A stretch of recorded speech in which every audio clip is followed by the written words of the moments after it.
Building a business may feel like a big jump, but OnDeck Small Business Loans can help keep you afloat. With lines of credit up to $100,000 and term loans up to $250,000, OnDeck lets you choose the loan that's right for your business. As a top-rated online small business lender, OnDeck's team of loan advisors can help you find the right business loan to fit your needs. Visit OnDeck.com for more information. Depending on certain loan attributes, your business loan may be issued by OnDeck or Celtic Bank. OnDeck does not lend in North Dakota. All loans and amounts subject to lender approval. ABC Wednesdays. Tim Allen and Kat Dennings star in the new family comedy Shifting Gears. Dad, I'm broke and I need a place to stay until I figure out what the rest of my life looks like. So, a couple of days. When his daughter moves back in. The last time you walked out that door, you looked back at me and gave me a double bird. I was 18. The double bird was how I ended all our conversations. The wheels come off. Can we try to talk to each other like rational adults? Have you watched the news lately? That's not a thing anymore. New Wednesdays, 8, 7 Central on ABC and stream on Hulu. Hey guys, if you're listening to this episode, I want to not apologize because I've really done my best and chosen to give you an episode when other podcasts wouldn't have. I haven't skipped one, but I do not have my podcast mic with me as I stay away from my beloved city of Los Angeles due to uninhalable smoke and air. So this is the last episode that will have slightly off quality sound, and we will be back next week with my microphone. So thank you for staying with us. Your loyalty has not gone unnoticed. Ask me, ask Iliza anything. It's time to ask. Ask me all your questions. Leave them in the Instagram comment section. Leave them on your Twitter or leave them on your Facebook. We'll see them, we'll read them, then we'll give you answers. You know it, I've got it. I've got the answer, the answer. You ask me, I'll tell you anything.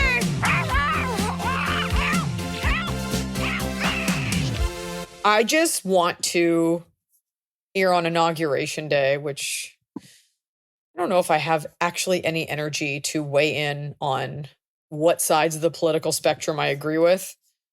I know you are there for all things colorful and liberal, but there is a very small blip of a headline that is not getting perpetuated out there, and it is that a childcare center in Sydney was set on fire with anti-Semitic messages written all over it. And no one's going to hear about that because Jewish hate crimes aren't sexy, and so they're not documented. But I'm here posting on my Instagram about how heartbreaking the whole hostage situation is and how my message from the beginning has always been, you don't want anyone dead, and Jews deserve to not only have a country, but live freely around the world. And it is always deliberately taken as something hateful, which it never was. And it's just funny to me that people are like, if you mention that, or if you mention your synagogue getting burned down, or Jews being beaten up, or pro-Palestinian protests in front of a synagogue, like things that are deliberately hateful, it's always met with like, but what about Palestine? And that's really frustrating, to always be told that like your people don't matter and your pain and your struggles don't matter because of something else super foreign, as if Palestine happens in a vacuum, as if it's that simple. And it really hurts to not be able to bring these things up without being told that you hate Muslims or something ridiculous like that. And I'm so sad at the ignorance of our world, that combined, that vitriol spewed toward me when I just state very simple facts, combined with what's happening in California and just what's going on in general. Like, don't you feel like you're just like free falling? Like, don't you feel like everything is extra crazy at all times? We're pulling out of the Paris Accords. Like, it is, the world is literally and metaphorically and spiritually on fire. It does feel very crazy also when you feel like you see something that no one else is seeing, even though people are like the TikTok thing is such a scam. And you're like, is no one concerned? Like, and other people are, but you're like, is this? What do you mean by such a scam? The fact that they said it was going away and it didn't? Yeah, it was just so that he could say he saved it. Right. It was just Trump flexing his power. Yeah. Yeah. Like, it's so obvious. And it's like, for anyone, Gen Z, pay attention. Look, he did this for you. And it's like, how, like, people to just have other people be so dumb and be like, how are we not on the same page about this? You know what I mean? Like, how do people have a different take. This is not a political podcast, so we shan't get into that. What also kills me is I'm like, look, you are allowed to want to put America first and have America be great and also like not love Donald Trump. Like these things can mutually exist. And so I don't know any woman that also cares about women's rights or the planet or LGBTQ or all the like the liberal fun things that we all fuck with. I don't know who would be like, yep, and Donald Trump's going to be fucking phenomenal. Even people that like him are like, yeah. But yesterday I had people on my thing. Like I was like, we had 3 hostages returned. And they're like, and who do you think was in charge of that? Someone you didn't vote for. I'm like, how is it that now it's my fault, but also I should like, so Donald Trump got elected. So now anything minorly positive that happens, I have to atone for the fact that like, I don't love this person. So much for the freedom of speech we all love. Like, it's just, I just get it from both ends. And it's just delusional people, like left-wing delusional nutbags combined with like aggrandizing right-wing, like obsessive jingoists. And I'm like, you guys are both, I hope you guys can just get locked in a room and just fuck each other's holes and leave me alone. Oh God. Yeah. Well, and then the Right horrible down your thing. throat. Seeing what people are saying about like Cecile Richards of Planned Parenthood. I know. So for those of you who don't know, President of Planned Parenthood died at 67, which is pretty young. People are like, yeah, Fauci killed her, or yeah, she's a Satanist. I'm like, what are you this is like the least of our like, what are you talking about? Well, that's just at its core. I mean, whatever you think of Planned Parenthood aside, like at its core, people just really hate that there might be a space where women could get help.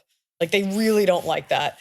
And it always shows. Even when women speak, it's like, once you shut your fucking mouth, and it's like, oh, you just had a mom who didn't care and a dad who hated you. Got it. It's tough. It's a lot. And then like Instagram used to be this place I would go to like unwind. And now it's just somewhere I go to like just to drink pure rage fuel. And it, I resent the people that are like, just focus on your family and like, just go do you. It's like, I do. Like, do you think I'm on Instagram and my daughter's like falling down the stairs? But like, we all have those free hours between 2 a.m. and 5 a.m. where like things got to get scrolled, folks. Things got to get scrolled, bitches. Anyways, moral of the story, if you think I am anything other than like a level-headed person who thinks Jews should exist and you take anything I say in any other direction, you are the nutbag. Like, there are no receipts on me. Show me saying anything actually hateful. Please don't request the internet to dig up skeletons. No, about Palestine. Like, show me one thing I've ever said that would suggest that I would like Palestinian kids to die. Like, because that's insane. It's just not good arguments. I'm just saying. Like, yeah, but it's not a good positioning a straw man argument. This is not effective. All people do are straw man arguments. You're like, hey, I'm proud to be Jewish. Happy New Year. They're like, oh, so you're not proud that Muslims exist? I'm from Des Moines and I'm screaming into my Stanley. So that means you hate innocent Palestinians. Like, get a fucking hobby.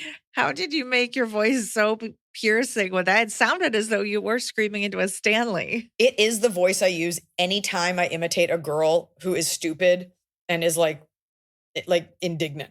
Anytime I like imitate a woman that like doesn't have the facts, it's always like this, and I get like Grinch eyebrows. Don't use this as a clip. You immediately shot them up. My face gets like extra pointy because I had a point, but I sat on it.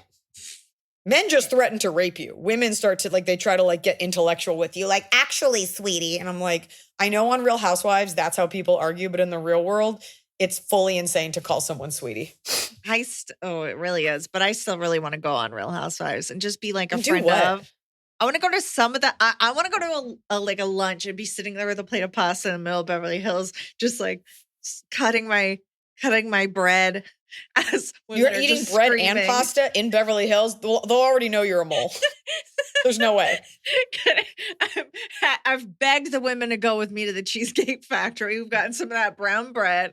They would all turn on you and they'd be like, she eats full carbs. They're all double scoop.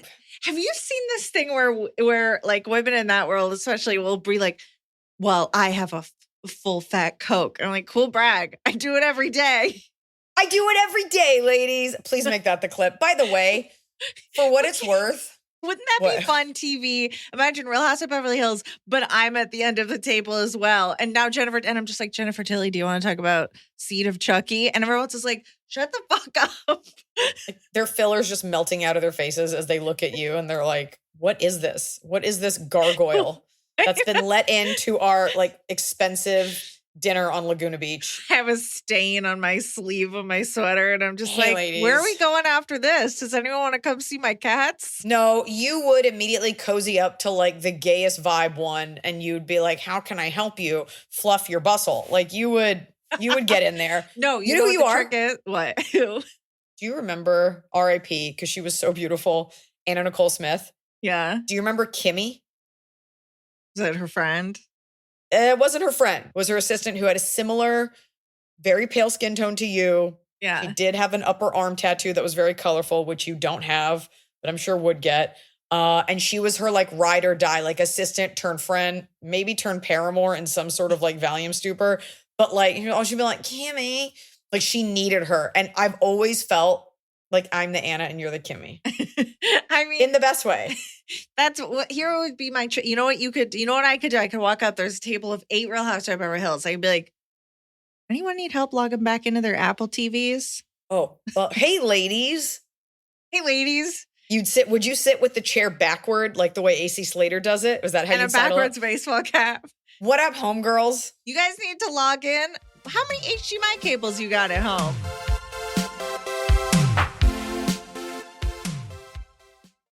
After a long day of battling the internet, I love to crawl into bed. We all do. And I love the idea that I can build my own bed. Not the actual bed frame, but all the things on the bed. When you were younger, it was like, well, whatever pillows show up, that's just what I'll have. A comforter I inherited from my Aunt Gladys, a mattress from God knows where. But you can build the coziest bed imaginable with Boll & Branch, now that you're an adult. Boll & Branch makes iconic bedding that will change the way you relax and sleep. Boll & Branch sheets are made from the finest 100% organic cotton, offering breathable softness that becomes even softer with each wash. And these sheets provide the perfect foundation for better sleep and pair effortlessly with Boll & Branch's blankets, duvets, and quilts. I love the Boll & Branch waffle bed blanket. It's great in the summer. It's great in the winter. I got it in oak and I've gifted a few of them because the colors go with every color scheme and they are soft and luxurious. Now's your chance to change the way you sleep with Boll & Branch. Get 15% off plus free shipping on your first set of sheets at bollandbranch.com/Iliza. That's Boll & Branch,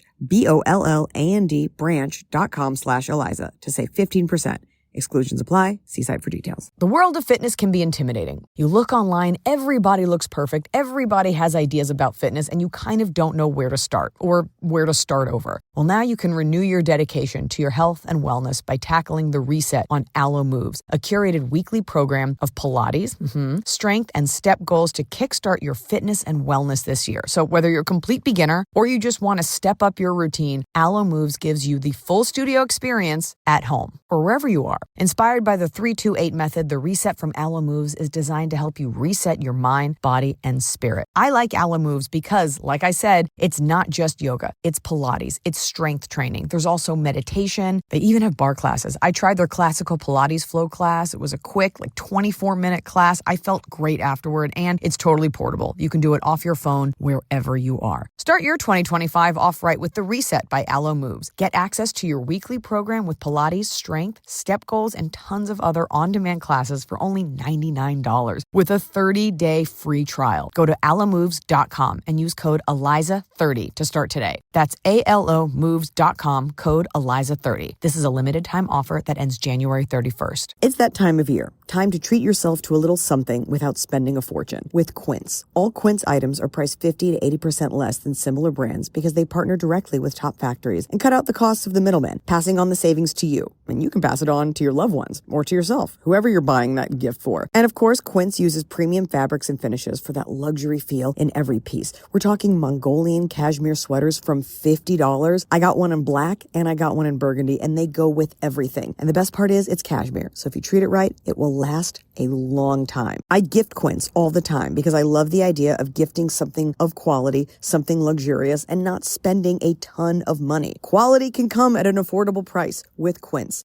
Treat yourself this winter without the luxury price tag. Go to quince.com/Eliza for 365-day returns plus free shipping on your order. That's QUINCE.com/Eliza to get free shipping and 365-day returns. Quince.com/Eliza.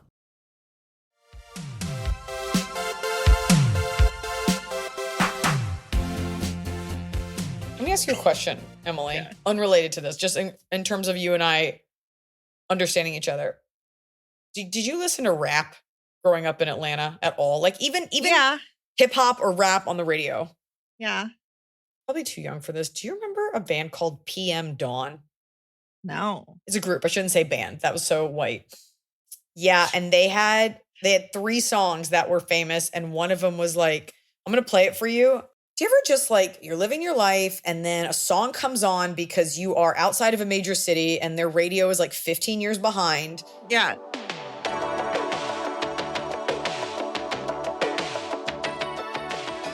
Just for the record, I just played Emily 3 songs that I didn't realize I remembered from a group called PM Dawn. It's like sort of early to mid 90s R&B, like spiritual poetry. So PM Dawn, for those of you who are listening who have any flavor in your ear, I Die Without You, Looking Through Patient Eyes, and Set Adrift on Memory. Can we play any like second of it?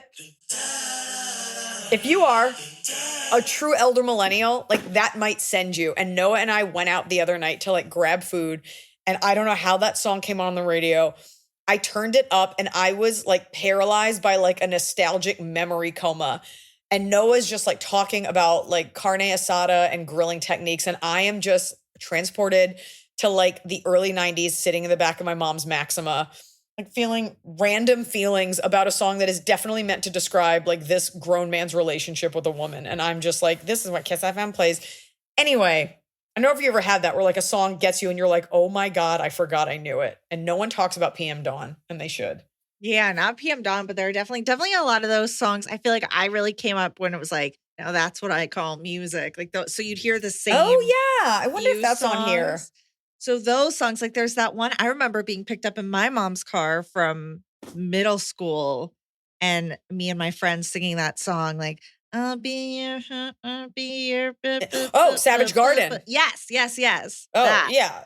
That's not obscure. I'll be your everything. No, but it really makes me think of like sitting in the back of my mom's car with my friend, and both of us like are like, we know the lyrics. My mom's probably like, I think back on that, how annoying it is as a parent. You're going to have to do this. Although in the future, maybe you won't because cars drive themselves or whatever. But just like your kids just chit-chatting away back there with their friend. And you're like, what are you talking about? First of all, every parent I know is like, I've just become an Uber driver. And I'm like, you know who's going to become the Uber driver? The Uber driver. Because I'm going to give my kid a knife. I'm going to be like, take this thing 5 minutes to your soccer practice. I'm not doing that. But speaking of, remember, Savage Garden had that, and they had the Drink a Cherry Cola song. Oh, yeah. We all love Drink a Cherry Cola. And they had the sad one that was like, now I'm flying to the moon and back. When you'll be my baby. Do you remember that one?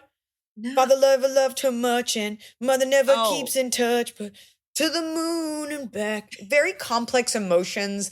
I listen to a lot of R&B. And so my best friend Michelle and I just listening to like grown Black women singing about their trials and tribulation in love, and us just being like, yes, we love Waiting to Exhale at like 14. Like no clue what anyone's talking about. What was that? I feel like people always make a joke about it, but I don't remember the actual song, the Chumbawamba Tub Thumping. Like what was the actual song? I get knocked down. But it's about being an alcoholic. It's about being a British alcoholic. Well, and I know a lot of songs from movies. Like I think of like Smash Mouth and I'm like, oh yeah, Shrek and Scooby-Doo. Yeah. It's, you live long enough to see your nostalgia resold to you in like an auto insurance commercial. Yeah. So or even that's that cool. Promising Young Woman, that movie using like a Paris Hilton Stars Are Blind drop. Yo, that is a good song. It is a good song. It just is. Like if it's a banger, it's a banger, and it is. I know. You show me your vagina, I'll show you mine. Make it nice and no. You know who I did speak to was Paris Hilton's mom at the Golden Globes party. Kathy, because all right, Kathy, voice doesn't have to warble so much. when you say, you're like, oh, Kathy. Well, because here's the thing. I would be, if you've probably never seen it, I would be behaving exactly how Kathy behaves at every event, where it looks like, how'd she get there? She's at every Beverly Hills event, just like, money. no, Money. not even. Oh. No, she doesn't. Well, yes. Okay. That's how she got there. But she's just like, oh, I got to get my extensions out. Like, she just doesn't know what's happening around her at any time. I don't think that's true. And I think that's the edit. And the answer is when you're American royalty, like you just show up at stuff. She was there with Nikki Hilton. She's delightful. That's what I'm saying. Is she brings a different energy to the show. She's not there to fight with anyone. She doesn't need to fight with anyone. She doesn't care if she has gets a moment. real money. That's because exactly. Right. I've never seen the show with her, so I don't really know. But I spoke to her because I did. Charming. Yeah, I was like, you don't remember me, but I did stand up in your backyard at a Frida Baby event. She was like, oh, you were great. And I was like, I was there. They did a big like estate sale at her house recently. And people were allowed to just go and buy things from her home. Yeah, you gotta make that cash. I mean, good for her. Make I that respect money. her.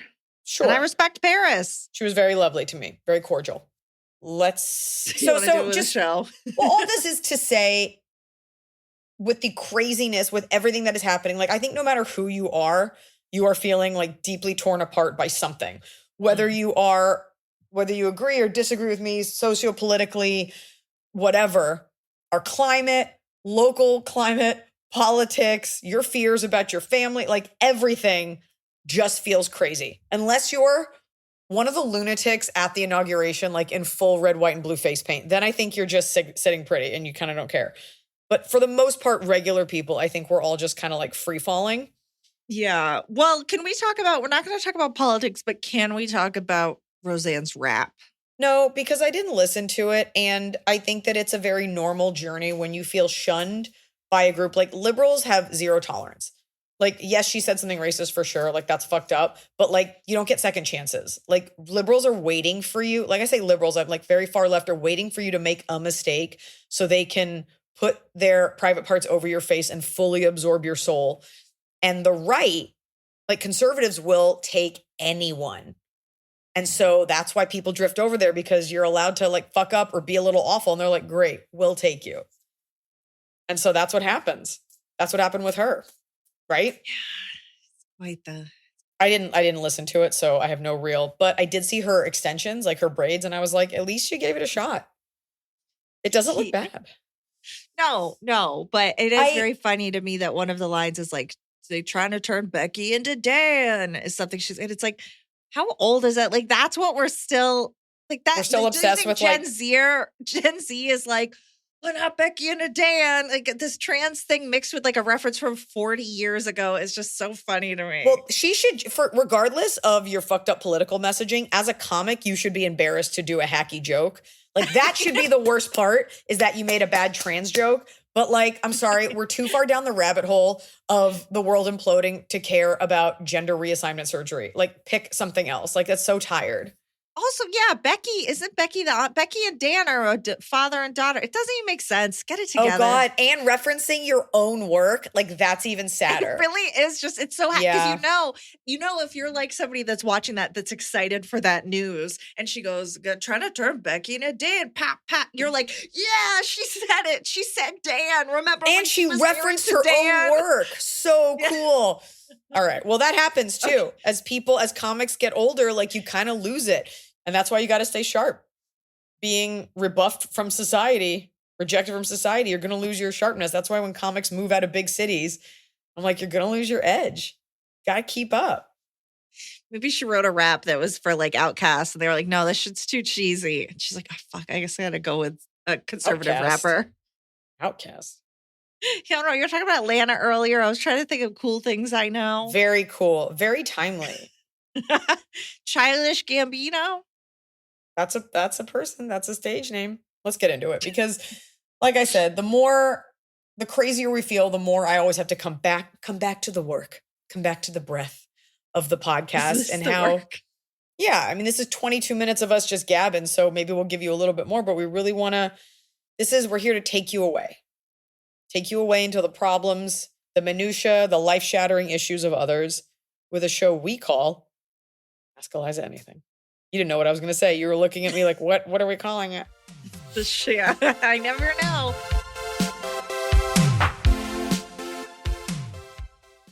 This show is sponsored by BetterHelp. Here we are. We're at the end of the year. What do you want your 2025 story to be? Do you want next year to be like, well, it was just the same as last year and I didn't make any changes. I just listened to a podcast about other people making their lives better and I kind of made the same mistakes. Every January, we get a chance. I mean, really, every day we get a chance, but every January brings you 365 blank, shiny, brand new pages waiting to be filled. And in 2025, maybe you're ready for something different. Life is not about planning a ton of resolutions, all to have them crumble by February and leave you feeling bad. Life is about becoming the author of your own story. Think of therapy as your editorial partner, helping you write your new chapters and create the meaningful story you deserve to live. Be the main character in your own adventure. Be your own hero. BetterHelp is fully online, making therapy affordable and convenient, serving over 5 million people worldwide. Access a diverse network of more than 30,000 credentialed therapists with a wide range of specialties. Easily switch therapists at any time with no extra cost. Write your story with BetterHelp. Visit betterhelp.com/Eliza to get 10% off your first month. That's BetterHelp,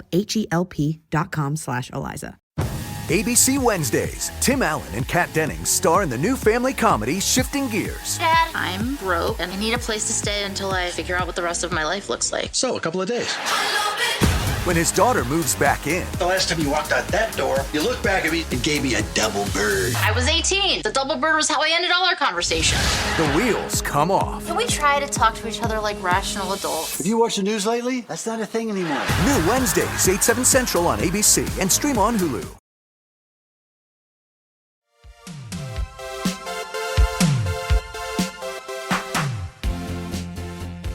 Okay, well, we've got a great headline. And by great, I mean scary. Is my father-in-law going to kill my baby? Yep. Next question. Okay. Yep. Hi, all. Big fan here. First time question asker. Hope this email subject line got your attention because I need help. Okay, we'll see. I'm 29, she, her, living in LA with my boyfriend, 31, he, him. Well, we aren't technically married yet. For the sake of convenience, I'll be referring Wait, can I just say something? I'm sorry about the pronouns. The reason you don't need to state them is because Emily will literally read whatever the pronouns are that you write. Like, there's no version where Emily reads this and she sees that you wrote she and she's like, and they, like, you don't need to state them up top because Emily is reading verbatim something you've already written. Does that make sense? Of course it does. Oh, because I'm not changing. I guess sometimes they just use I language, and so they might not say who they are. If it's just but like, you said hey, your boyfriend. So the pronoun is irrelevant because we are not ever going to be. But our question asker, our question asker's pronoun is relevant because we don't know them. But the people they talk about, they usually just tell us if they're female or male. Yeah. We can usually tell. Sometimes at the end, we're like, I think you're gay. But you could just say, I'm a girl and I have a boyfriend. And then the rest of it doesn't matter because we're not answering this. We're not going to be corresponding with you like a work email. No, but I think it's gotten in a habit just because. That's fine. Which is fine because you want to do it? Fucking do it. I'm just letting you know.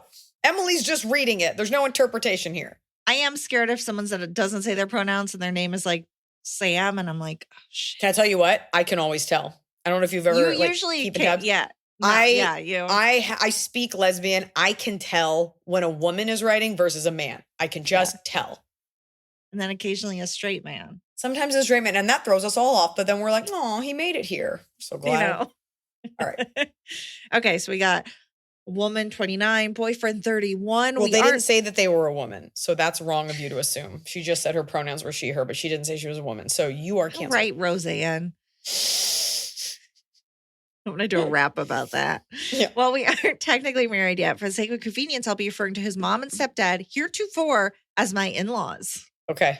Both in their late 60s. This is just a very proper, measured person. Here's the thing that I get. They don't want us to take anything out of context. She is by the way, feeding us the context. Can I tell you, I don't know if you have this as an update. Can I just say this as we pause? Because we did a question. I happen to look at our Patreon. All right, so sue me. I was on the toilet for a while. When we did that question about the girl. It's good that you're there. It's good that you're in the Patreon. I am there. No one can say I'm not there. I always feel like such a loser when I post a picture of Tianfu and it gets like 1 like. I'm like, this is my kingdom. We had a girl that wrote in the other week about her sister and like grandma turning on her because her mom had cheated, and they were like, how can you, and she was having a baby. Do you remember this? And they were like, how can you still acknowledge the mom? She wrote back for context in the Patreon, and she was like, we're like really religious Mormons. And I was like, that actually colors this. I'm not saying it's right, but like that colors these people versus just like straight up lunatics. So if you're going to write back with mega context like that, you frustrate us because that means we couldn't provide the service we needed. So I appreciate the clarity. We have so many complaints for these people. You're all doing great. Keep it up. No, but this is why America is falling behind. Everyone's getting a cookie for writing half sentence, dangling participles left and right. I don't think so. in other countries, they're on their podcasts like, write better, idiots. Yeah, in Germany, I'm sure it's all very precise. Let's move. Okay, so she, her, even though you got very specific about pronouns, you're totally fine with calling your boyfriend's parents your in-laws. Got it. Yes, and it's like, Get specific. How long have you been together? Okay, context. I am pregnant with my first and hopefully only baby. You have some control over that. Okay, so they're your in-laws. Okay, moving on. A boy doing the spring. Okay, coming up. Around the same time I learned I was pregnant, my boyfriend and I also learned the home we own was being destroyed by a wood-eating fungus and mold. Unfortunately, we had to tear down the entire structure and rebuild a new home on our land. We have land. You have land? Good for you. Yeah. In the interim, we are living with my in-laws who also live here in LA. Suffice to say, my in-laws are very generous and we are given a lot of privilege because of them. You have land in LA and a home? I'm not worried about you. I know. You're fine. If it weren't for them, we wouldn't have a place to live right now. And they are also helping finance the rebuilding of our new home. All that said, my father-in-law is a terrible driver. I'm talking constant swerving, jerky movements, driving through red lights, drifting into other lanes. Since living with them, I've had to experience this more often, but because I'm pregnant, my people-pleasing tendencies have faded in favor of the safety of me and my unborn child. So we start cracking down on excuses as to why we should drive separately. My boyfriend gets car sick if he's in driving, so we lean on this excuse a lot. And we have 3 dogs collectively, so the 7 of us can't fit in one car anyway. By the way, I've never heard a man say that they get car sick. Good it's for only him. ever. Have you ever noticed that it's only ever women who just want to sit in the front? I've never heard a man say, I get car sick. So that's Here's the fascinating. thing. I get car sick, but I'm going to sit in the back and hold in a vomit. Yeah, that's for fun. I've never heard a man who isn't 7 years old say, who isn't a child say that he gets car sick. Okay. All right. So, okay. I fear this can only last so long, and I'm even more terrified of the day my son is born and they are babysitting. We are all excited at the prospect of them helping us out and being our go-to babysitters since they love being grandparents and live in the same city. But I am wildly uncomfortable with the thought of my father-in-law ever driving with my son in the car. Yeah. He's a pretty obstinate man who doesn't like being told he's not good at something. And as the man of the house, he instinctively falls into duties like being the default driver. My mother-in-law is a much better driver and I would trust her a lot more. And she knows my father-in-law is a bad driver, but she's also sensitive to my father-in-law's stubborn tendencies and fragile insecurities. So we really don't know how to frame this conversation. I know Eliza's normal advice is to let partners be the ones to deal with the in-laws, but my boyfriend knows I'm writing this because we both are unsure how to set this boundary in a way that won't cause calamity in the balance of our family. Given that my father-in-law is his stepdad, there's that added layer of sensitivity that we feel we can't come out right and say how we feel. Please help us figure out a way to still allow my in-laws to be active participants in our son's life without us being terrified to leave him in his car seat in the hands of the world's worst driver. XOXO Vic. I just want to say, even though no one in my life is a bad driver, I have to push myself to allow other people to drive Sierra. Our nanny is incredible and treats Sierra like her own daughter. And I know, like, every time she's like, I would like to take her to the park. I'm like, yes. I have to like grip my fingers together. And I'm just like, yes, that is healthy and normal. Go ahead. So as a mother, especially with a newborn baby, first of all, you don't need to take your baby anywhere. You don't need to. You guys have money. I'm serious. You guys have money. You have means. It seems like you're probably going to have help. Like a newborn baby does not need to be going places unless you need to take them. That's just my opinion. Say, as someone who, if you have help, which I did, look, I understand people don't, so you got to take your baby with you. But if you can leave the baby at home, take it for a walk around the block, there's, other than a doctor's appointment or something, there's no way their baby really needs to be driven when it's that young. That's my take. I think probably we're a little, it's just when it's a little older. Yeah, a little older, but you're also within your rights to be like, I'm uncomfortable. You can say I'm a weird protective mom. I don't want anyone driving him. I think the mom needs to say something to the stepdad. what's the worst that could happen? You offend him so much he doesn't want to drive you. He's not going to get any better at driving. That is built in, baked in, inculcated in him. Like, it is never getting better. So all you can do, since he has his rules that he has to drive, all you can do is have your rules. If you do tell him he's a bad driver, you guys should all do it together. Mhm. But this will be, and I've said this before, this will be one of many things as a mom where you just need to draw a line. This isn't, remember we had the girl who wrote in, she was like, I don't want people holding my baby. And then we realized it was because her in-laws had taken such good care of her. She didn't want to seem like a bad mom. This ain't that. No. This is you seeing a threat to your child's safety, and you have to act on it. And you always will have to really toe that line between what's hysterical and what is warranted. If you and Noah are going somewhere, does one of you, is there always a default driver? Like, is it usually one of you, or it's pretty split? Okay. Going somewhere like during the day or like out at night? And you're both going the car to the same location. It's pretty split. Sometimes I'm like, I really like to look at my phone, so he'll drive. Sometimes I want to drive, so I'll drive. Usually if we go out, I don't drink a ton anymore, so I'm fine to drive because he wants to have like 2 beers. Yeah, real crazy. Well, I'll tell you what, we went out this summer in Seattle, and I had like a drink and a half, and he had a drink, and I was like, I could drive back, no problem. And I drove back, we live off of like a very dark, unlit country road. And I woke up the next morning and I was like, wow, I was very drunk. Looking back, I'm like, that was a really bad idea. So I was just shocked when it's my mom's birthday next week. So taking her out and she's like, oh yeah. And I'll drive. And I was like, that's not driving. Like, what is she a bad driver? No, she's fine. But she's a cautious driver. My dad's kind of an aggressive driver, but it's just, if it's the 3 of us, he always drives. Like if it's all of us, she's never the one that drives. Yeah, so I it just think shocked me. I think it's normal to start to see the faults in your parents driving and you wonder like, were they always this aggressive or has it gotten worse as they gotten older? It doesn't matter. And if he wants to drive himself, that's great. But you guys all need to say something to him. And you don't want to gang up on him. I think it's more if he's like, what's the big deal? Then you can be like, you're not a safe driver. Yeah. And he'll be like, yes, I am. And then at the very least, at the most, maybe he'll like have it on his mind as he's driving. But like, I don't think most men, but especially older men are like, you said I was a bad driver, so I took a defensive driving class and I'm going to pay more attention now. Like, it's always everyone else's problem. So you can't change him, but you can change your standards. Yeah. Just keep making those excuses. Very few people are like dying to drive you somewhere. You're not going to let him in the car. It's going to be great. You know what? Load up in the car, let him drive you around your property, scare a few squirrels and be like, thanks so much for the spin. And then get out and go back into your ADU mansion. Spend thousands of dollars getting a driving sim set up. Put him in there. Tell him to have fun. Never talk to him again. You're always stealing my ideas, Emily. Hi, Liza and Emily. Hot Scotty and all the babies, fur and human alike. I am writing to you as an oldest sister who is tired of the way her sisters keep their house. Uh-oh. A little backstory. I, 33, am neighbors with 2 of my sisters, 29 with 2 kids and 27. They are roommates. I'm mainly speaking about the sister with 2 kids as the other, 27, no kids, really just goes to work and then to her room. For about 2 years up until November of 2024, I was a stay-at-home mom who would watch my nieces, 4 and 8, while my sister was at work. I'd also have my daughter, 4, and my nephew, 10, that I have custody of. More on that later. More often than not, I would be at my sister's house with the kids instead of my own house, and not a day would go by that I wouldn't pick up the house, trash, toys, etc.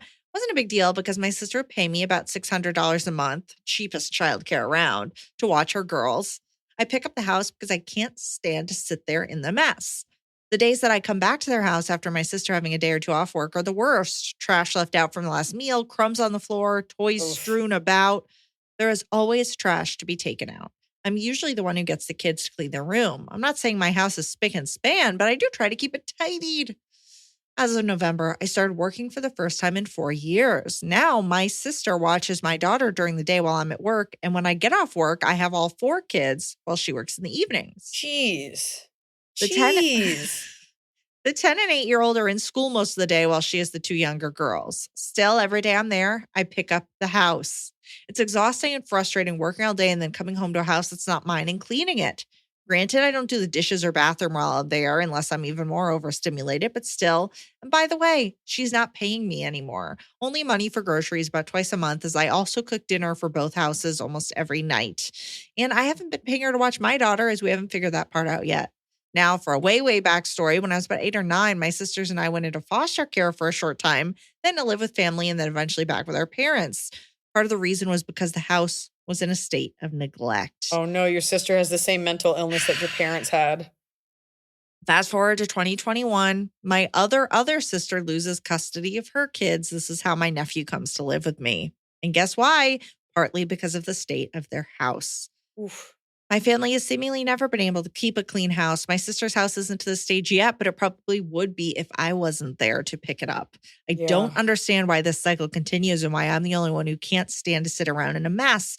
I want these kids to know better, to know to throw away their trash, to clean up a mess that happens, accident or not, and pick up their toys.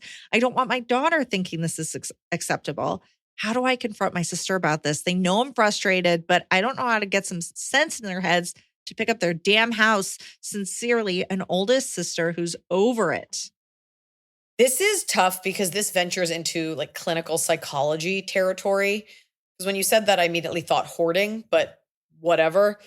But you've never had the conversation with your sister. And yes, it is so almost nearly impossible to critique or criticize other people's parenting styles and the way they keep their homes.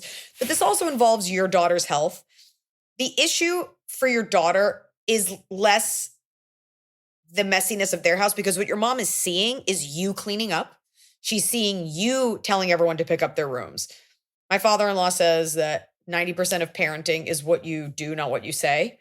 And so your kid will see that my mom wants an organized house. Oh, they don't live the way we do. Like your daughter will see that you don't stand for that.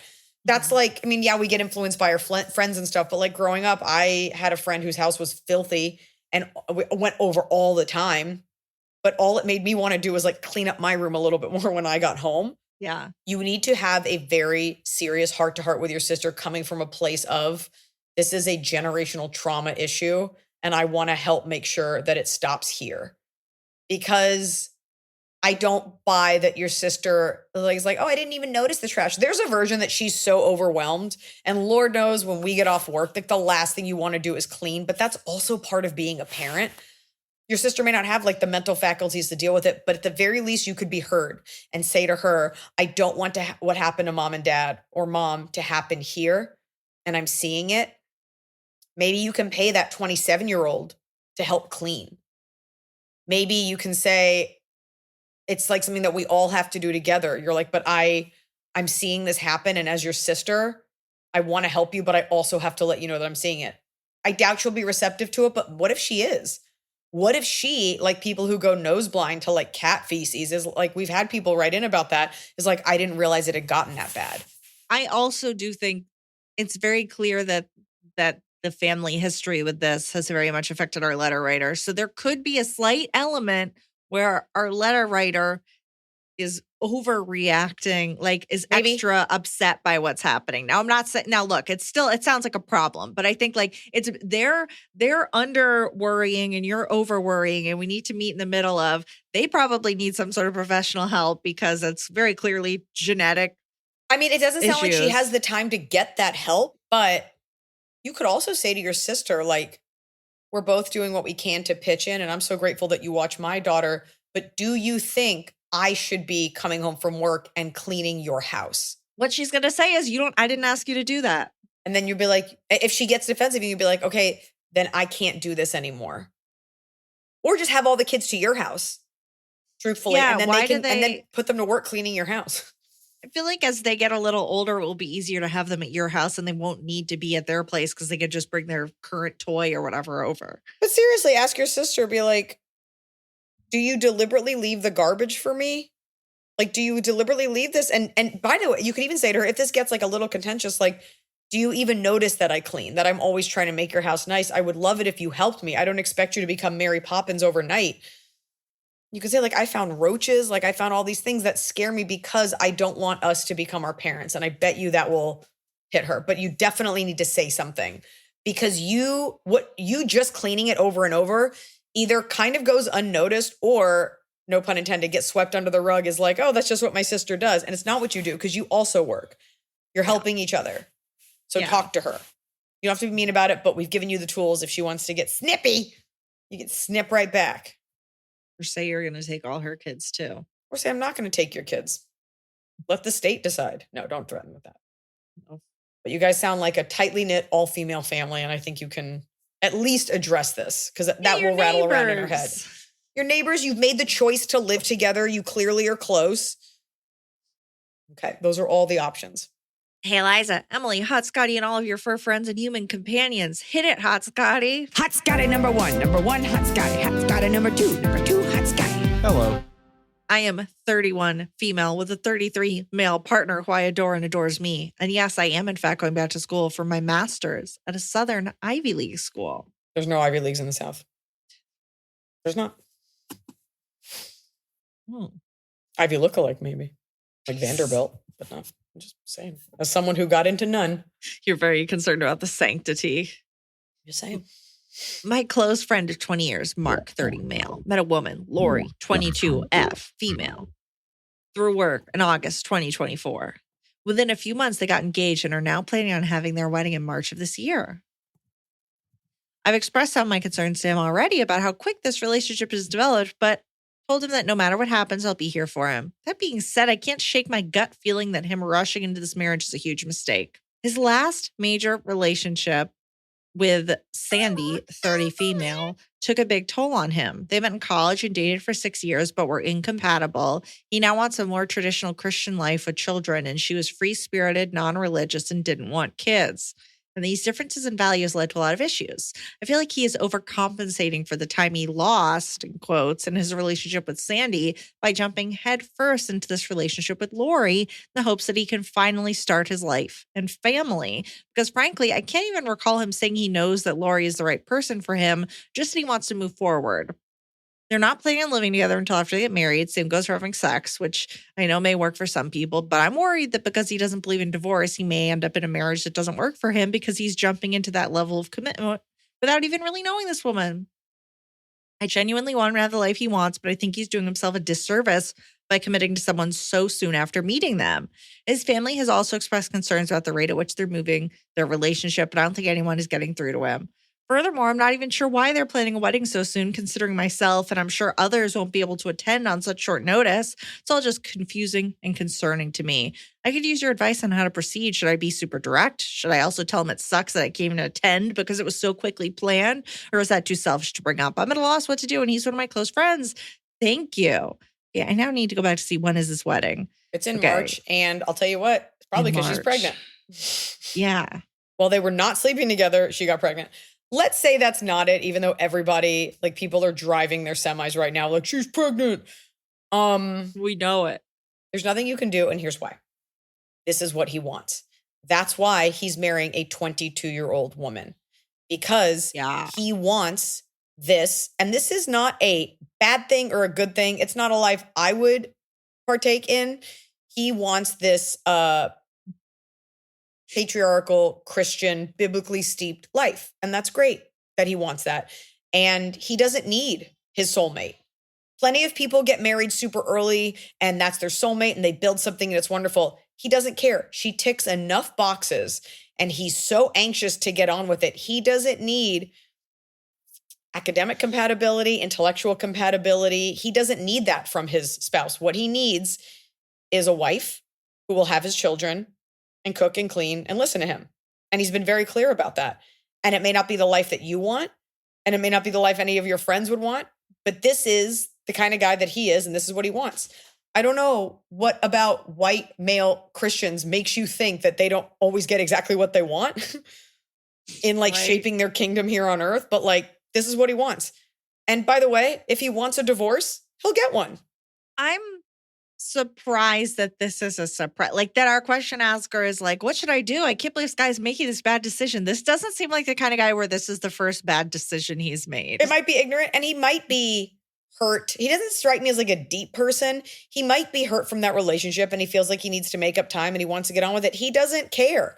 She, like I said, ticks the boxes, is attractive enough, nice enough. You can't tell me that every couple you meet, you're like, wow, what a magnetic connection these two have. Some people don't need all the things that you or I might need from a partner. They don't need it to be multifaceted. And she might be perfectly fine and nice. I have plenty of male friends where you're like, this is the wife. And she's just there. Because men are not cerebral in the way that women are. We need to be turned on for a while. We need a sense of humor. We want someone that gets us. Guys don't need that. That's why very few men are attracted to funny women. Men don't need it in the way that women do. And this is an example of that. So, if you're close enough to him and you could say to him, like, I just want to make sure. Actually, don't, because there's nothing you could say that he's going to be like, yep, I know what I'm doing. It'd be different if she was a bitch. And we've had that question before. But this guy's fine. I think at most right now, what you could do is express like, oh, is like, right. I don't know if it's just digging. Like, that's a bummer. I won't be able to make it since it's in a month, but good luck. Like, obviously she's pregnant or it's not that she's pregnant. It's that he's like, we have to have sex. So we have to get married. Yeah. I can't. Or they got a great deal on the venue, but it sucks. And also, like, if you truly not be able to make it versus like, well, I was going to go fishing, but I guess now I can't make it. But I don't think this guy is going to be like, oh, you can't make it. All right, I'll move it. So don't threaten him with that. And you don't really care because you don't care about the sovereignty of the wedding. You care that you think he's making a mistake. I remember I had a boyfriend who was awesome. And I think I was like 23 and, I broke up with him because I was like, I really want to make out with other people. But it didn't take away from the fact that I loved him. He was great. Years went by, totally lost touch, randomly reconnected as friends, hung out a bunch, drinking. He was so much fun. And he was like, I want to introduce you to this girl that I like. By the way, in the interim between us breaking up and me reconnecting with him as a friend, he had gotten married and they had gotten a divorce. So we kind of came together as friends. And he was like, I want to introduce you to this girl that I'm dating. And the girl was like a little, she was different than me, kind of like a little gothic, just a different type of woman, but perfectly nice. And they had been dating for a while. And so now here's him saying to her, like, hey, here's my friend who's like kind of a famous comedian, who's like the antithesis of everything you are as the mistress of the night. I'm sure she wasn't like dying to meet me, but she did. And I said to her, I was like, and they'd been dating a while, but I was like, as a friend who was protective, but also as a girl who had definitely like broken up with him and broken his heart, I was like, hey, just be nice to him. Please take care of him. And she was like, okay. And like, they're still married. So here I was swooping in as like the friend that knows him best, like warning this woman. And she's like, not only am I going to take care of him for life, like I'm going to marry him and we're soulmates. And they were. And he and I have not spoken in years. So I'm saying like all of these worries we have for our male friends, like they're fine. Yeah. Okay, we have a really good question because I'd like to use the answer. It's not from me. It's from someone on Patreon. Hi, Liza and Emily. I've been a listener of the pod for several years, and I look forward to disappearing into other people's problems every week. I have one of my own that I would love your take on. What do you do when people in your life, in your opinion, talk too much? Like you spend an hour with them and realize you've barely spoken a word. I have a few friends I'm debating spending less time with or cutting out completely because clearly they are not very considerate. But unfortunately, my husband is one of those people too. I think his stems from nervousness or insecurity, but when we are with people, especially people we are not super close with, he just rambles on and on. I don't know how to give him feedback that he is taking up so much space and that he should ask more questions and leave a break in the conversation for other people to chime in. I don't want to make him more insecure, but it's getting out of hand and I feel like I don't get to participate in these conversations. Thank you for any advice you have. The issue is that you feel you don't get to participate. But by the way, my issue is I'd be embarrassed. It's embarrassing if your husband, there's a difference between someone who's like the life of the party, tells great stories, and the person who sucks the oxygen out of the room. Yes. Yes. I know both. Does your husband suck the oxygen out of the room? Or sounds like it. And if you really pay attention, are the other people loving it? And like, because there's negative and positive magnets that attract, right? So is your husband the life of the party and these people are loving it and they chime in every few minutes? Or are they having a miserable time and he's not noticing it? Or are they loving it and you're annoyed because you also want to chime in, but you guys are too much both of the same energy? So I need to know all of that. Here's the thing. I'm going to make an educated guess based on the fact that she says, I think his over talking stems from nervousness or insecurity when we're with people he's not super close with. He just rambles on and on, which to me is not a master storyteller, but just guy that will not shut the hell up. Okay, but how often are you with people that you don't know that well that you're noticing him doing this enough that you're writing in? Like, are you toll booth Maybe workers? they're going to like PTA and like book club and like dinner with the boss and like, you know. You need to make it about your involvement. And you need to say to your husband, I think sometimes when we're with people, you feel like it's your job to close the gaps in silence and in conversations. It's not. And I just want you to know as your partner that when you do that, I get completely left out. And you might even have an example, like I tried chiming the other day and you ignored me. I tried saying this and you didn't take that. Also other people saying like, look, Jenny was trying to share something and you kept talking about a leaf you saw the other day. Yeah. It's tough because it's a hard thing to hear. Hopefully it's a note that he would take. I mean, nobody wants to like have their hands squeezed in a conversation. Like, but this is me. But if it's something you're noticing and it's something not only that it first and foremost, is it making you not want to spend time with him? That's something he needs to hear. Because there's going to be people that like it, that don't like it. So I would need more context, but it's about your relationship and the fact that you're like, we're supposed to be a couple, like a team going out and talking to people. And if I can't get a word in edgewise, then it just looks like I have nothing to say. Do you think I'm the kind of wife that has nothing to say?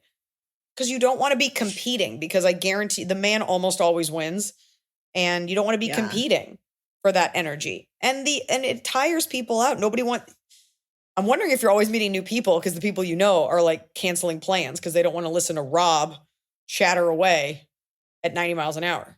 I have known so many people's husbands who are just they show up and they just talk, especially when men find out that when I worked in comedy. I saw Bill Burr once. Talked to him in the green room. It's funny. Shut up. The amount, like the people really well-meaning, like Noah will get spoken at about what people make at home. And he's such a sweet man.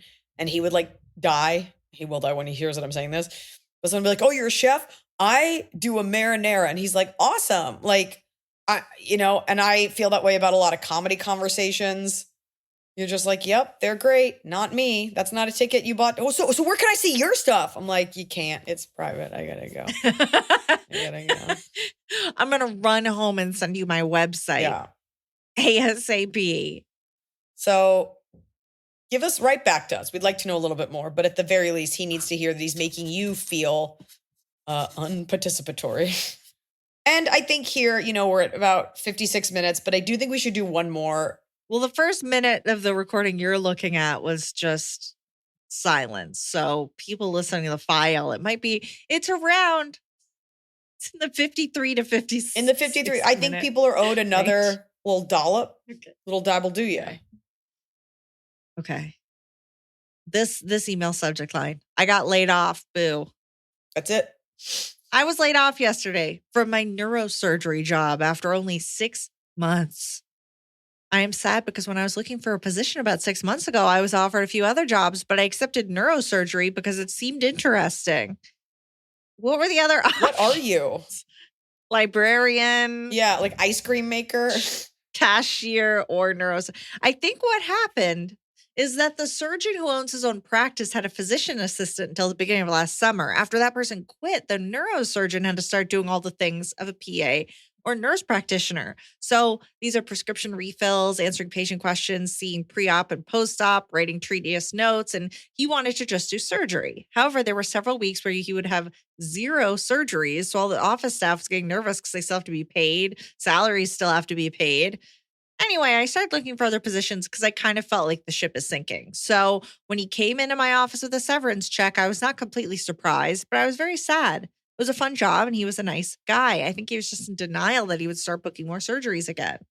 Obviously, With the whole Luigi United healthcare situation, healthcare is really changing. So proprietors cannot really stay in business by themselves. I don't understand Are I you don't- like in billing? They have to be in groups or with big hospitals. Are we sad for health insurance companies? Is that? Are you a physician's assistant? Maybe they're not the neurosurgeon. No, they're definitely not the neurosurgeon. No one would describe their job as like, I got into it, but then I got fired for being a neurosurgeon. Like, you're probably going to jail or like moving to Mexico. So, okay, we don't know what you do. Okay, let's say you're a PA or you're in billing or something. Well, there's more intel, but it still is suspicious. Anyways, the reason I'm writing you is because I just feel defeated because I worked so hard and learned how to read MRIs, and just going through the whole job finding process feels depressing at this point. The job I had prior to this, I only stayed for 6 months too because that boss was a female, basically made people cry every day. Yeah, I don't think that. Luckily, she never made me cry. Relevant. It was just a toxic I'm environment. starting to think it's you. I guess my question is, how do I reach out to these previous jobs? They offered me interviews in a nice way that doesn't look like I am a loser. Oh, okay. Can't hold a job for more than 6 months. Granted, the position prior to last one I was at with the hospital for almost 12 years, but I just feel insecure. Oh my God, you're fine. You're fine. But then, okay, here's I'm about to mess up this person's letter because their email is very clearly a pseudonym that's like not a human name, right? And then their sign off is, please use my middle name, not my real name. So I'm like, is that their middle name or their real name we're not supposed to use? So just blur that name, Scott, and we're not calling you a name. We're calling you. Is there a comma?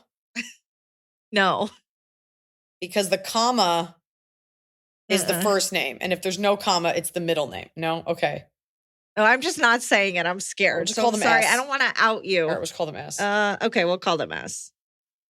What do you think about S? I think S buried the lead in that you had a job for 12 years. You're not some freak. Yeah. You're fine. I would actually strike the other ones from the record and be like, I took a year off to travel. I'm back. There's no problem. No. Fine. I had to sign an NDA and can't share. Great. You don't even have to talk about those. No one's going to look at that and care. Once you have a 12-year, they'll be like, oh, you're just trying to find a different job. Reach out to those jobs and be like, hi, I had previously interviewed and we had I know that you guys had called back. I'm now totally available and I would love to set up a time to chat if the position is still open. So it sounds like this is maybe somewhere that she worked before, or he. Did I even get if it was a woman? This person worked somewhere before, like had a job there. But it's like, yeah, that's not it. No, they're saying they had interviews at places that they denied to go take this neurosurgeon job. Okay. And you could simply say the practice closed. You could just say, right. The guy couldn't, it's not your fault. This guy couldn't stay in business. You didn't tank the company. Do you really need his reference? I mean, you could also get a glowing reference from him and be like, the practice shrunk and my position wasn't needed in the way that I thought, like something less wordy, but you have nothing to worry about, or you could just never mention it. Be like, hey, I was the one, I'd worked 12 years at whatever, Mass General, and it was me, or they'll know your name and be like, I'm reaching out. My situation has changed and I would love to set up an appointment. If you guys don't even say, and it was weird, or here's what I'm looking. I'd love to set up an interview if the position is still open. The worst they could say is, no, it isn't. We'll keep you in mind. Don't worry about it. No employer is going to look at that and be like, 12 years, then 6 months? No way. Yeah, you're fine. Yeah, let's do another one. That wasn't juicy. That wasn't dripping with juices. Okay, how about this? Do I tell my boyfriend about my weight loss? Hello, Iliza. I feel like he's going to. The rest of the pod he's going to know. Was it while you were dating? I, 31 female, been dating Tyler, 30 male for the last 4 years. Here's my dilemma. During COVID, I moved to another state where I knew no one. It was an opportunity for me to start completely fresh. During this time, I was able to really focus on myself, specifically my health. In a few months, I lost 50 pounds, going from 170 pounds to 120 pounds. Wow. For context, I'm 5'6". That's me. That's how much I weighed when I was pregnant. And I don't weigh 120, but around there, that's me. I'm 5'6" on a good day. Yay. Now you feel part of it. Some parts of me feel a little weird now. That's great. This happened because I had literally nothing better to do than work out and focus on clean eating. This was also before Ozempic was even a thing. Okay. You did the work. We get All right. We believe you. Yeah, we believe you. At my current weight of 120, I met my boyfriend. He assumes I've always been this weight and has made offhand comments about not wanting to date a girl that weighs more than him, 170 pounds, a situation relevant to some of his other friends' relationships. I find these comments disgusting, and we've discussed them at length. His friends and family, who are also on the self-proclaimed bigger side, 200 pounds, make comments about how I'm thin, how thin I am, and then put down their own bodies. I've attached some photos of us just in case you're curious. How do I navigate these comments as a former, quote, bigger girl? Do I tell my boyfriend that I had this weight loss? What if he stumbles upon a picture of me in my heavier days? Please help. Love the pod, Alexis. You should never, ever, ever be with someone who doesn't accept you for who you are and what you were. You know, whatever you've been through, you didn't kill someone. That person is a part of who you are. For better or for worse. Like, you were still a girl that became all the wonderful things you are, whether it's your job or your education or your hobbies or your personality. Those all happen while you were her. And so while, of course, being thinner does change a lot of who we are, the idea that he would reject you because you improved yourself, it sounds like he's afraid of being bigger because everyone around him is big. So it sounds like he has this sort of like built-in legitimate fat phobia. I think people overuse fat phobia when you like make a fat joke. Like, everybody wants to be healthy and feel good in their body. Have you seen the SVU about where Rooney Mara hates fat people so much she kills them? Yeah, you know me. I love SVU so much. So here's the thing about this is that if you think he would treat you differently if he knew, I think it's totally fine for people to have preferences and what they are attracted to. 100%. He doesn't have to date someone at a certain weight. That's fine. But if you are worried because you find him being incredibly hateful surrounding weight, that's like, doesn't have to do with weight or your weight. That has to do with, is this man actually kind of hateful? Yeah. Like, that's a different nobody situation. is like, I only really hate fat people and everyone else I'm super accepting of. That being said, he could still be a good guy and he's just like, you know, makes some bad jokes or has this nice thing. You are probably more attuned to the fat things because that's what you were. Right. And I know people are like screaming, they're like, 170 isn't fat. At 5'6", it is a lot on your frame. So spare me your hate mail. Okay, so I'm going to tell you something right now. I'm looking at your boyfriend's, is it a Vineyard Vine shirt? Okay, I'm looking at your boyfriend. First of all, you have incredible hair. Oh my God. Right. Are you sure that's not the bulk of your weight? Was your incredible hair? Listen, your boyfriend wears boat shoes without socks. So he falls into that category of like, dude, bro. And these kind of guys, of course, he's not like loving fat girls. It doesn't matter. What matters, and we're both saying the same thing, is that you are with someone that you are afraid is not going to accept all of who you are. And that is not a healthy relationship. And I bet you, the fact that you would be in this relationship living in fear that he would discover a picture versus him being nervous that he said those jokes and now he might hurt you, the girl he loves. You need to get your priorities straight. You need to immediately sit him down and be like, I have to, and you don't apologize. You be like, I need you to know that I did a lot of work and I used to weigh 170 pounds. So when he makes those jokes, they hurt because you're afraid he's going to renege on his love for you. And that is not a good place to be in. We should never be in a relationship where you're afraid someone's going to take away acceptance because it was based on nothing. Okay? By the way, the bulk of guys that like date these girls that have like tons of plastic surgery, like, by the way, like I had a nose job at 18, big fucking deal. And I would be horrified for someone if they dated me and I told them, not found out, like I'm always just honest about these things because any work you get done or any weight loss, like if you have these things in your genetics and you have kids, like the secret's going to come out. Lucky for me, I dated someone with a big Italian nose. So if our kids have big noses, I'll be like, what did you do, Noah? What did you do? I love the idea of you sitting Noah down now, like the year 2025, and being like, I just have to tell you, I did have a nose job. Well, that happened in China. Remember that guy like sued his wife because she had a lot of plastic surgery and like their kids were ugly or something? Like, look, the bulk of people on social media don't look like that. Two uggos can make a hot kid. You just never know. Uggos often can.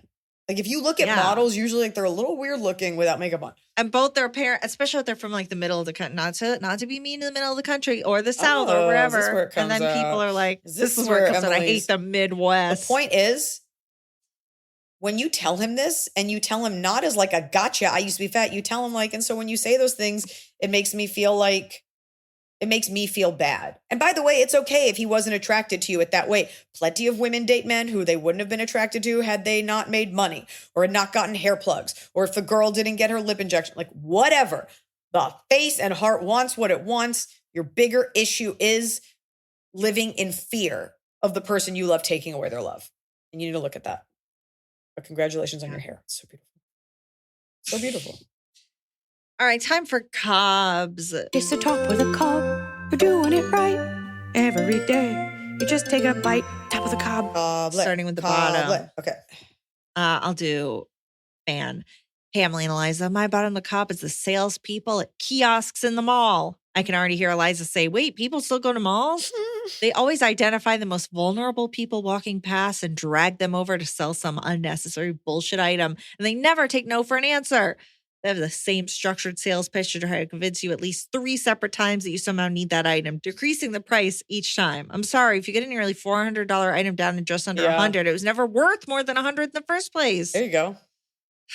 In related news, my bonus bottom of the cob is not being good at ignoring people, but I still haven't fallen victim to their scams. I truly do not need another hair straightener or skincare item. From Abby in Chicago. Yeah. The good news about those people is that they get rejected like all day, every day and eat it for breakfast. So you don't have to say anything, but if you're just like, no, thanks, and walk by, they'll act like it matters, but it doesn't hurt them. It doesn't. You got a job at the mall, you're fine. This isn't like you're begging on the street and you have no eyeballs. Like, it's fine. Hey, Dare is so aggressive. What is? I'm just like, Dare is always outside of events that I'm at, trying to get me. We were at the farmer's market and there were 2 people in like Feed the Children of Gaza, like pennies. And I was just like, I wanted to stop them and be like, how are you sure that money's going to them and not to terrorists? And I was just like sweating, holding my daughter's hand while she's eating a popsicle. And I was like, you know what? Today's not the day. We're not going to pick that. Not going to pick that fight. It's not worth. Sorry. It's not worth it. Okay. My bottom of the cob is, I feel like lately I don't have time to do anything. I feel like I'm always catching up on errands on the weekend. Every weekend is catching up on things before. I don't have anything I'm looking forward to. Yeah. You know, like an exciting thing. That's why you got to. I think it's the state of the world and everything. I'm just like, it doesn't feel like it used to, but I can offline with you about how you need to beef up your dating roster. Offline about it. I'm still looking at this girl's hair. I know. Your Holy screen shit. is like flickering in and out. She's so pretty. He is, by the way, lucky to be with you, redhead girl. Like, he is lucky. You are absolutely beautiful. Yeah. Oh my God. It would be very funny if this beautiful woman at her is like, I used to be bigger. And he's like, oh, can't do it. It's like, okay. Oh my God, what a gift to like know that this guy that you went on this like okay looking vineyard trip to. I'm still looking at the picture. Okay, do your bottom of the Tell cup. him he needs deodorizers in his boat shoes. Okay. My bottom and my top? Bottom. My bottom is when they say, look, this podcast is all about minutia. We'll shelf anti-Semitism for a second. My bottom is when what? I just noticed your sweater. My Costco sweatshirt. Your Costco sweatshirt. But I didn't buy it in bulk. I just bought the one. My bottom is when you buy a coffee, usually at like a transit place, like at a train station or on a ferry, somewhere that's not necessarily a coffee shop, or even like on an airplane. And they say, I like to drink with milk or half and half. And they say they have milk. And then what they give you is a shitty, like International Delights creamer. And I was like, oh, I'm sorry. You said you had milk. And what you gave me was like soy extract with shelf stabilizers in it. Like from the little like plastic cups. Like the amount of people are like, oh yeah, we've got cream. Or the amount of restaurants that won't give you half and half. And they give you those little things that sit out on the table. Or they bring them from the kitchen. I'm like, I know you have milk in your kitchen because you have dairy items on your menu and you can order milk. Like, I hate when someone says yes, and our understanding of what a whole ingredient is vastly different. It happened on the ferry. Sierra had come with me this whole weekend to Vancouver I like brought her, and it was exhausting, but awesome. Like it was so cool to spend that time with her. And I get on the ferry and I finally get her a snack and she's living her best life. And I hate that I said that. Finally get on the ferry. I schlepped. Like I drove across the border. I walked us through downtown. Like it was a journey. And I buy a can of coffee from my friend's company who owns Cafe Vita. And I buy the can of coffee and I was like, this is black. Do you guys have milk? And I buy it. And she goes, yeah, it's over there. And then I see that it's these little plastic creamers. And I had to pour like 5 of them in. And I was like, this is such a trash taste. Yeah. Bottom of the cup is about small things. It can't all be about relieving world hunger. Okay. I'm going to do my top next because it's about coffee. Okay. I decided to start drinking coffee, but I like it to be sugar. Yeah. And you also know I like a gadget. So I did a bunch of research and I saw that if you get the Nespresso, those pods are aluminum and recyclable and I can send them back in a little bag. So I'm like, great. So I don't feel like a monster. But I figured out the secret. I was like, how do I make what tastes like a Dunkin' coffee at home? It just has to be very cold. So I heat the coffee and I bought this thing. It's called a hydro chiller that has like ice in multiple compartments. So you pour the hot coffee in and it gets really cold in like 60 seconds. Yeah. And then I put syrup in it. I bought those syrup pumps that all the women have for their sodas. No. It's like this big, like they put in their waters, but I got a giant one with a pump. So I'll have it for the next 8 years. And oat milk, vanilla and raspberry. French vanilla and French raspberry. What and makes then it oat French? milk, because that doesn't go bad. Right. Which is also, Emily, alarming that it doesn't go bad. And you should think about that. I know it's not. But when you live by yourself, Iliza, and you have a thing of milk, it goes bad before you can drink all the milk. But you drink milk. So why is it going bad? Because I'm not drinking that much milk. Okay. But French vanilla, here's what makes it French. No. I don't remember exactly, but I know raspberry. Custardy the raspberry. What makes it French? I don't know what. No, and here's how crazy. I was online Googling, like, which do I buy? I'm like, French raspberry versus raspberry, Monin, Reddit, review, help. And I couldn't find an answer. The French raspberry is pretentious and doesn't bring you the bill quickly. But I can make the coffee and it gives me the same satisfaction as a Dunkin' or Starbucks if it is supremely cold. Okay, I do it. You're ruining the coffee by immediately chilling it like that. But okay, it doesn't matter. You're there for the caffeine. I don't like the flavor. Yeah. Okay, you know what? I was going to do a different top of the cup, but I'll do mine coffee themed. Do you want to guest a friend of the show top of the cup? Not really. Or you want to do all coffee? No, coffee. They can run a coffee roll. They can do their top and then I'll join you in Coffee Town. Okay. So this one is, hi, Liza and Emily. It's 3 a.m. and my top of the cup is getting the burb, B-U-R-B, out of a baby. It's so satisfying after all the pats and butt wiggles to finally get the big belch.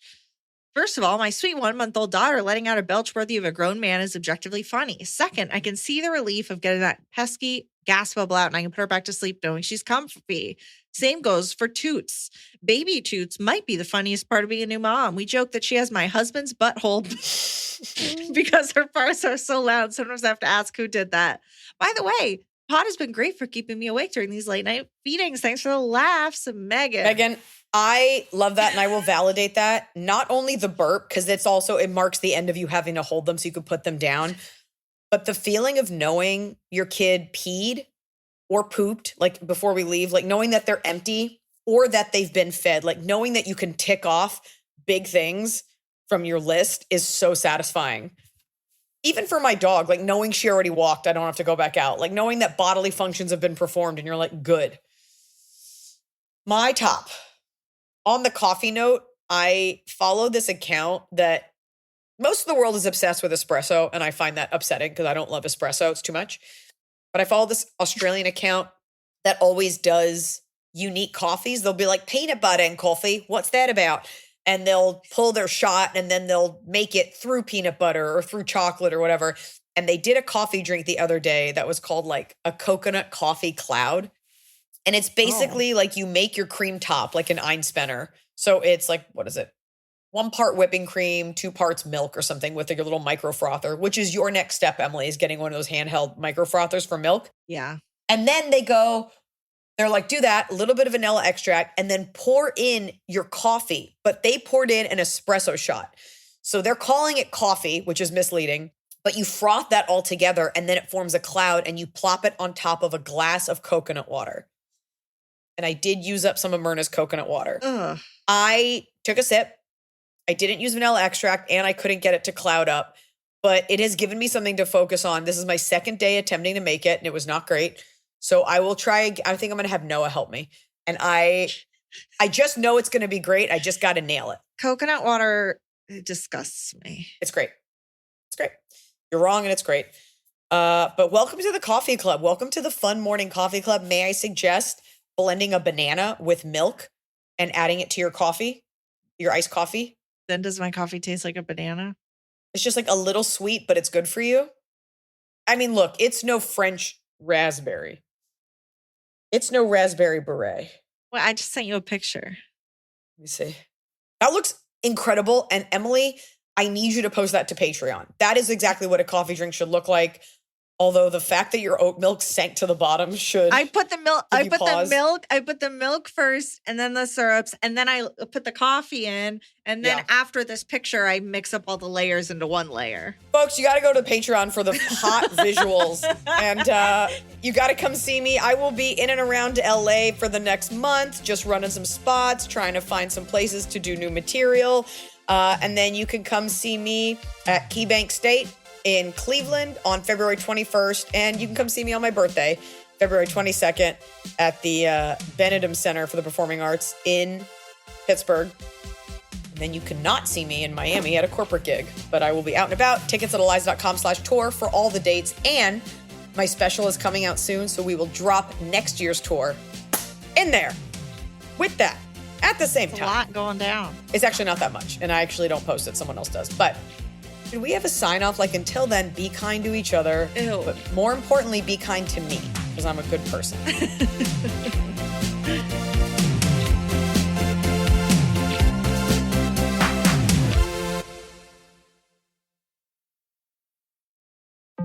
TaxAct can think of a million things more fun than filing taxes. TaxAct is going to name some now.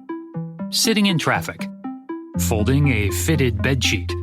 Listening to your coworker talk about his fantasy team. Digging a hole. Digging an even larger hole next to that original hole. Unfortunately, TaxAct's filing software can't make taxes fun. But TaxAct can help you get them done. TaxAct. Let's get them over with. Work management platforms. Ugh. Endless onboarding, IT bottlenecks, admin requests.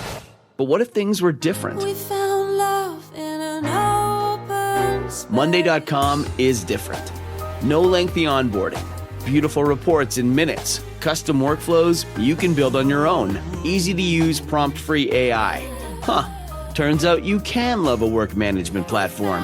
Monday.com, the first work platform you'll love to use.